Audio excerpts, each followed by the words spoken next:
L'info du Grand Lille en continu. Adrien Lannoy. 7h15 en direct, l'info en continu, l'info du Grand Lille. C'est l'info qui avance avec vous en ce jeudi 24 novembre. Merci d'être en notre compagnie. Bon appétit si vous prenez votre petit déjeuner avec nous. Bon courage si vous partez travailler. Déjà de nombreux kilomètres de ralentissement ce matin. Tout de suite, un point route avec la carte de l'agglomération. Sur la 25, plus de 10 km de ralentissement déjà à signaler. Sur la 1 également. Du monde aussi sur la RN 41 et sur la 22 depuis la frontière belge jusqu'à Ouascal vers Lille. Soyez prudents bien sûr au volant. Les prévisions météo fait également la une en ce jeudi. De nombreux nuages de nouveau prévus aujourd'hui. Les perturbations vont encore dominer cette journée mais n'apporteront pas de précipitations. Les nuages pourraient même se dissiper par endroits cet après-midi. Le vent va de nouveau souffler fort aujourd'hui de secteur nord-est et apporter donc une certaine impression de fraîcheur. Les températures en légère baisse, 9 ou 10 degrés pour aujourd'hui, restent au-dessus des valeurs de saison. La météo complète bien sûr à suivre après ce journal. L'information à la une aujourd'hui, c'est bien évidemment les annonces de Martine Aubry hier concernant le plan de circulation à Lille. Face aux critiques répétées des commerçants riverains et automobilistes lillois depuis la rentrée, la mairie a donc accepté quelques ajustements. La rue nationale est repassée à double sens depuis la Grand Place, alors qu'avant les automobilistes venant de la rue Fédherbe étaient déroutés vers la rue Escarmoise. La rue Basse retrouve dès ce matin son unique sens de circulation vers la place du Lion d'Or. Des changements vont également intervenir d'ici 3 semaines et quelques travaux autour du carrefour de la Halle au Sucre dans le Vieux-Lille pour que tout redevienne comme avant. Enfin, Martine Aubry a annoncé la présence d'une vingtaine de médiateurs les week-ends dans le centre-ville jusqu'à Noël et plusieurs panneaux d'affichage sur le périphérique pour indiquer les places de parking restantes afin de mieux informer les automobilistes peu habitués à se rendre à Lille.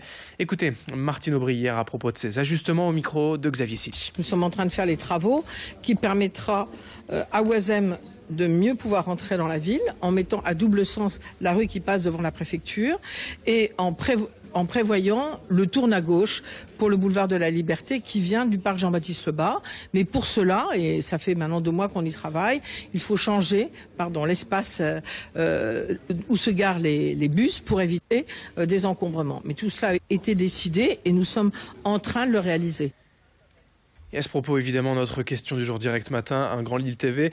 Êtes-vous favorable, comme le préconise en fait ce plan de circulation, à une ville, en tout cas un centre-ville sans voiture? Vos réponses sur grandlille.tv ou nos applications mobiles. Autre information, ce matin, le Conseil régional des Hauts-de-France réunit aujourd'hui en séance plénière.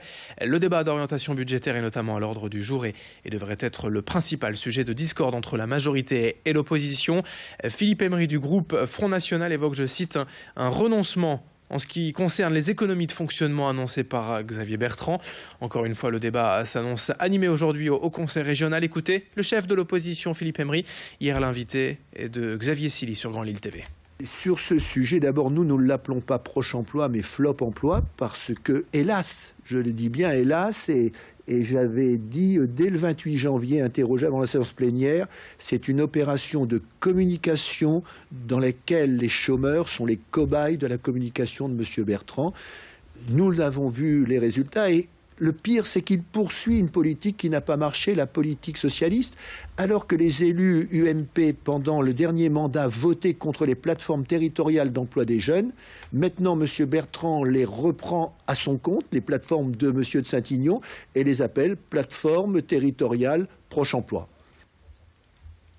Info en bref, dans cette édition à Lille, le camp du Jardin des Olieux a été évacué entièrement, démantelé hier matin. Les 19 migrants encore sur le site ont été pris en charge et au total, depuis le 7 novembre, 80 personnes ont été évacuées et mises à l'abri à Cassel, Dunkerque et Louvroil. En sport, au LOSC, on cherche un successeur à Frédéric Antonetti depuis son licenciement mardi. Les rumeurs sont nombreuses, plusieurs noms sont déjà annoncés, notamment celui de Marcelo Bielsa. L'Argentin passait notamment par Marseille, mais le Belge Marc Wilmots et surtout le Portugais Vitor Pereira semblent être des pistes plus sérieuses. Dans le reste de cette édition, 7h19 en direct sur Grand Lille TV, on vous présente le projet Humans of Lille, la déclinaison locale d'une page Facebook créée à l'origine à New York et qui part à la découverte des anonymes dans la rue au hasard des rencontres pour connaître leur histoire, leur vie. La page compte aujourd'hui plus de 16 000 adhérents et les portraits recueillent toujours de nombreux commentaires positifs. Les lecteurs ne se lassent ainsi pas de découvrir la vie extraordinaire de ces Lillois ordinaires. À l'origine du projet, on trouve une photographe amateur, Marion Queneau.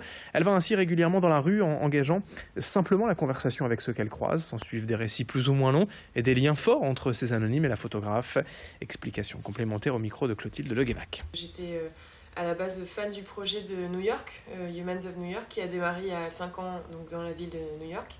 Et j'étais super étonnée déjà de voir que les gens s'ouvraient facilement aux photographes. Et je me suis dit, bon, j'arrive à Lille, je suis à Lille depuis 2 ans, j'essaye. Et donc la page a démarré comme ça, j'ai essayé de faire des portraits. Les gens se sont plutôt facilement ouverts, ils étaient contents de voir qu'on s'intéressait à eux d'une façon qui était un peu différente. Et du coup, ça a fonctionné, j'ai ouvert la page comme ça. Et donc, depuis 2 ans, je fais des portraits sur la page, je les publie et voilà. Encore d'autres images dans ce journal pour vous parler du combat de Maëlle, une petite fille de 9 ans habitant Villeneuve d'Ascq.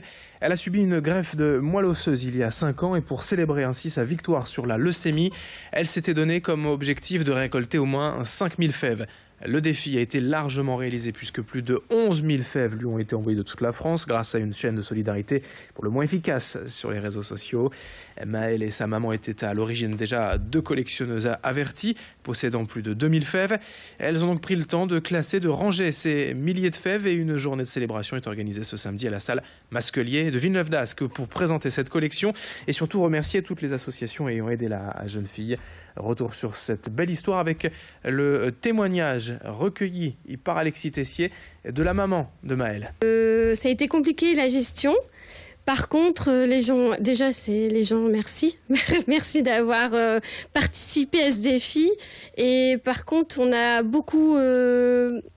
c'est la chaleur humaine qui a été le plus intéressant pour nous. Parce que...